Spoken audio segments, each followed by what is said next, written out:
అందరికీ praise the lord. ప్రభు ప్రశ్న: మీరేమి చూడవెళ్ళితిరి? ఇశ్రాయేలీలంతా బాప్తిసమిచ్చి యోహాను మాట విని ఆయన చేత బాప్తిసం పొందడం దేవుని చిత్తం. కానీ అది యేసుక్రీస్తు పరిచర్య ప్రారంభించే వరకు మాత్రమే.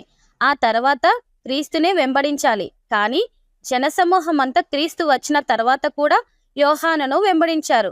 అప్పుడు దేవుడు మీరేమి చూడవెళ్ళితిరి అని ప్రశ్నించాడు. స్నేహితులారా, మనమందరం ప్రభువును నమ్ముకోకముందు అనవసరమైనది చూసేవాళ్ళం, వ్యర్థమైన వాటిని అనుసరించేవాళ్ళం, అపవిత్రమైన మాటలు మాట్లాడేవాళ్ళం, మనకిష్టమైన జీవితాన్ని గడిపేవాళ్ళం. కానీ క్రీస్తు మన జీవితంలోనికి ఆహ్వానించిన తర్వాత మనము ఆయనను మాత్రమే వెంబడించాలి, ఆయన మాటనే వినాలి. కానీ మనలో చాలా మంది ఆనాటి ఇశ్రాయేలీల వలె క్రీస్తులోనికి వచ్చిన తర్వాత కూడా లోకాశలను, లోక పద్ధతులను పాటిస్తున్నాము. మనమందరం పరీక్షించుకుందాం. వీడియో కనుక నచ్చినట్టయితే please subscribe friends. Thank you.